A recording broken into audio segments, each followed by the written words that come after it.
What is up, Coach Emma here, and welcome back to the Fit Habit Life podcast, where we cut through the noise, talk real health and fitness, sustainable fat loss, and habits that actually work.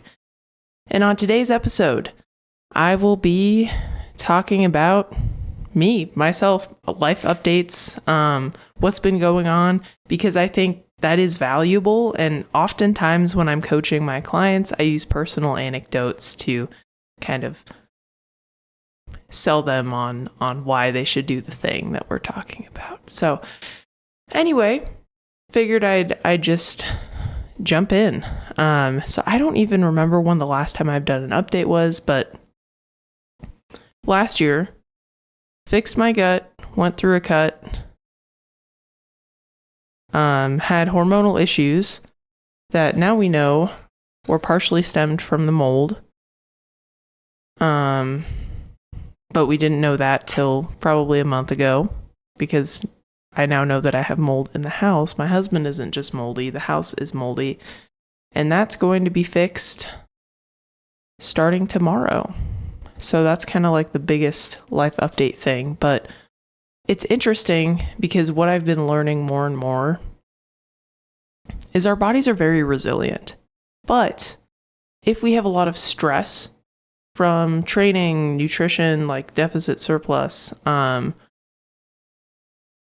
stressors, emotional stressors, relationship stressors, and we're living in a toxic environment that our bodies are constantly having to detox, that's going to make your body less resilient overall. And so things that used to be totally fine, they might have a hormonal impact.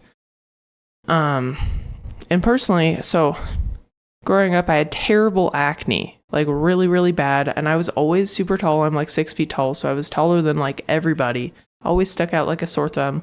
And I was kind of chunky back then. My face is breaking out again. And I'm having these weird rashes, more pimples than I've had in years. And a lot of it is due to the mold. And it's been really uncomfortable because my profession, I have to record myself and talk in front of people. And I don't know if you guys can see it on the video, but I have like rashes around my eyes, and like I've been breaking out into histamine reactions and other things, and that's just been frustrating. And I feel gross. Like I feel like not healthy. But compared to my husband's symptoms, like it's not that bad. But yeah, so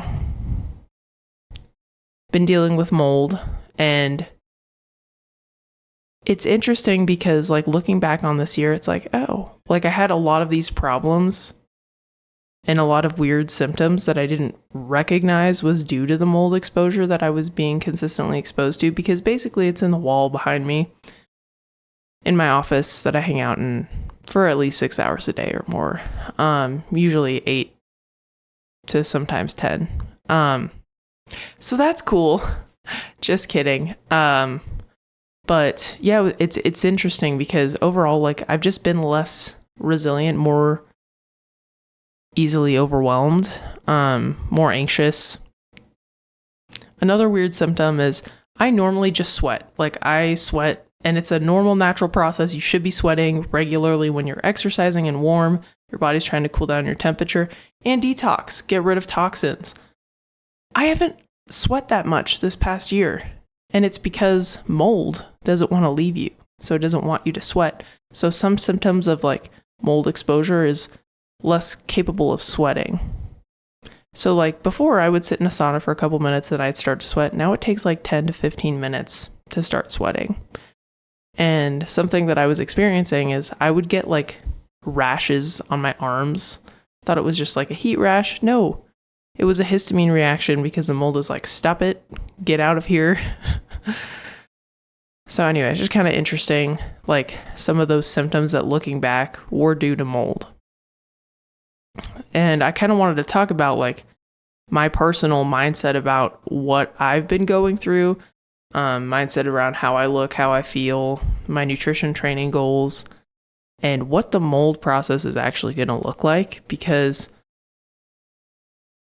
I just think it would be valuable for people to understand. So when you're in a physiological stress state like that, being exposed to mold, trying to detox mold, trying to get mold out of the house, going into a fat loss phase or a muscle building phase is kind of silly because that's another physiological stress that your body has to adapt to. And my body's already overly stressed with all the toxin exposure we have all the time. Because the interesting thing about mold is it creates spores. And even when they're dead, they're still toxic.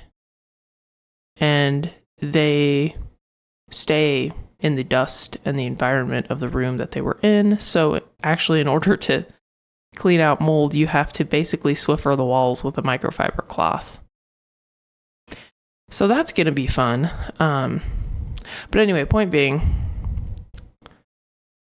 mold is our house is probably has mold in every room because of that, because the air is filtering through. So anyway, I'm being constantly exposed to toxins that my body has to detox. So going into a deficit or muscle build, kind of counterproductive. So even though I just did a podcast on how recomp is like the worst way to try to build muscle and lose body fat, that's essentially what I'm doing. I'm just trying to listen to my body, stay at my perceived maintenance by maintaining or listening to my hunger cues, eating balanced meals 4 times a day like I usually do, and just not trying to push too low or too high, and just trying to maintain. And personally, like, I've been more inflamed. I just don't feel like very comfortable in my body right now. I've struggled with body image issues forever. And honestly, like, I probably am, I wouldn't say I look the best that I've ever looked, but I look pretty dang good. Like, looking at old photos from like 8, 10, even like a year and a half ago, like, I look a lot better than I did then, and I was more confident in myself. But I've just been feeling a little puffy and not super comfortable with the way that I look. So it's kind of been a struggle because personally, yeah, I would like to lose some body fat and just feel a little bit more confident in how I look. But right now, that's like kind of the worst thing to do because my body is trying to heal.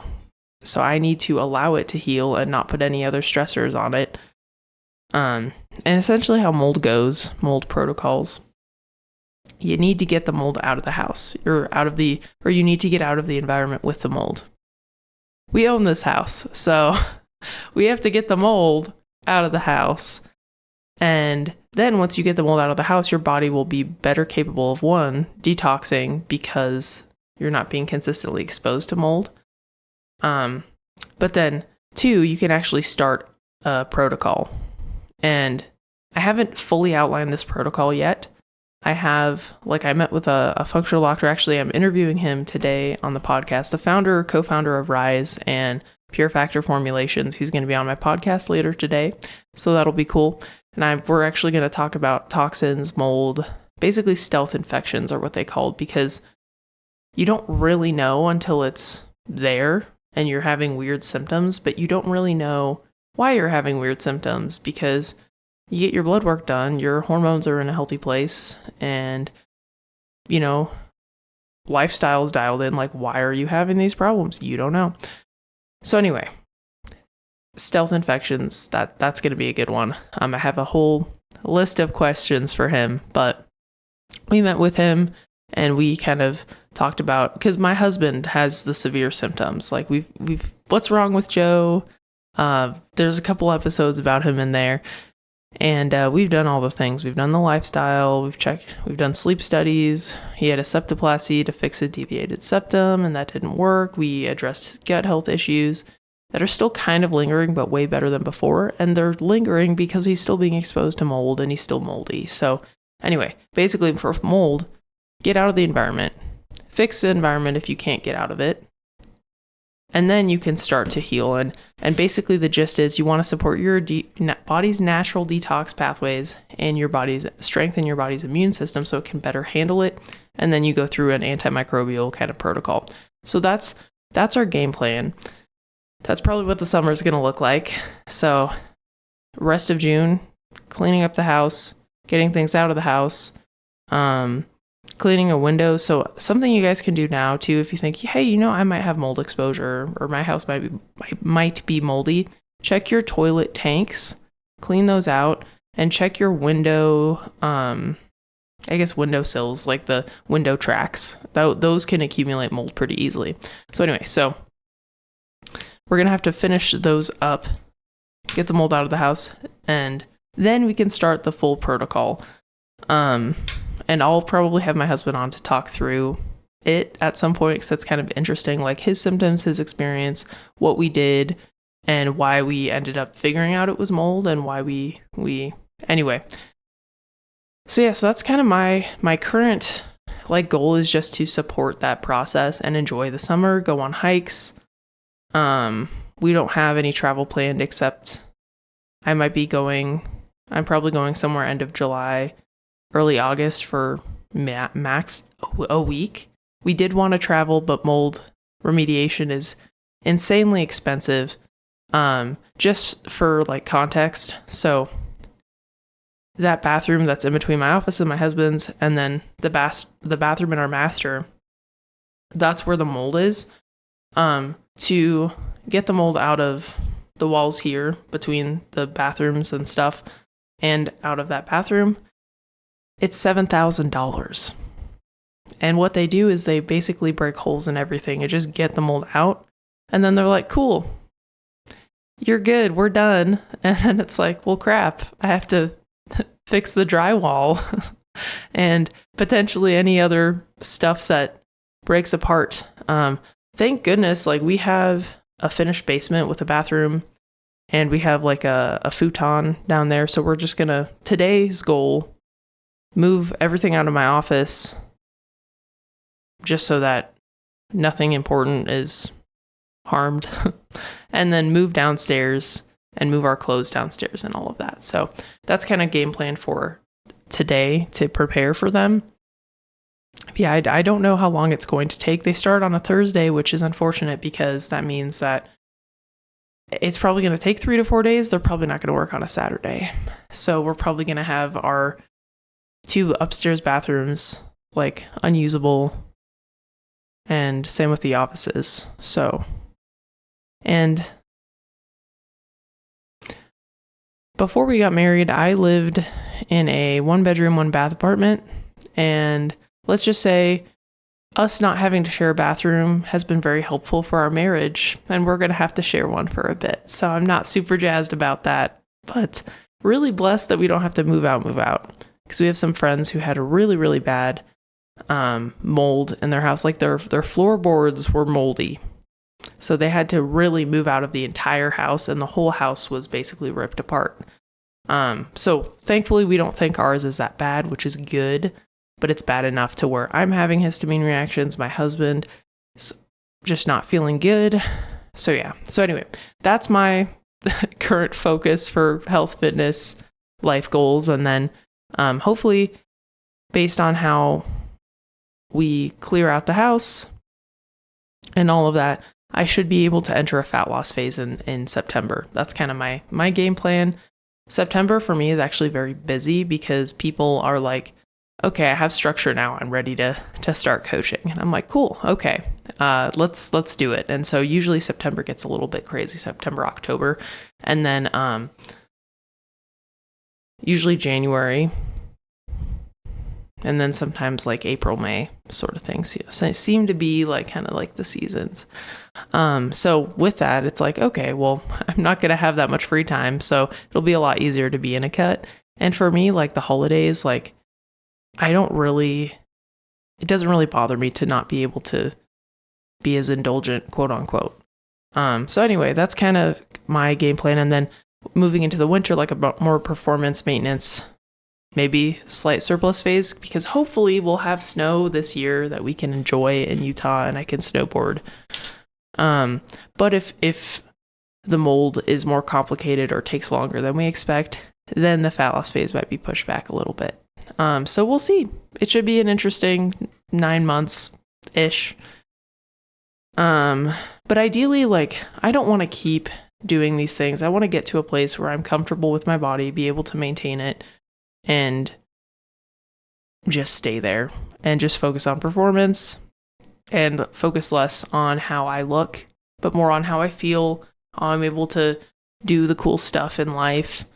But I'm not comfortable right now. And this is probably going to happen again. We want to have children. So that's going to be a fun adventure for my body image issues. So that's kind of my overall, like, I guess, nutrition periodization plan for the next 9 months. And then this summer, I'm doing a quote unquote recomp. I'm just trying to get really strong, fuel my performance, enjoy training, and hike. That's kind of it. So that's kind of my update. Just thought it would be cool to share, like, mindset around things, why I'm deciding to do these certain things.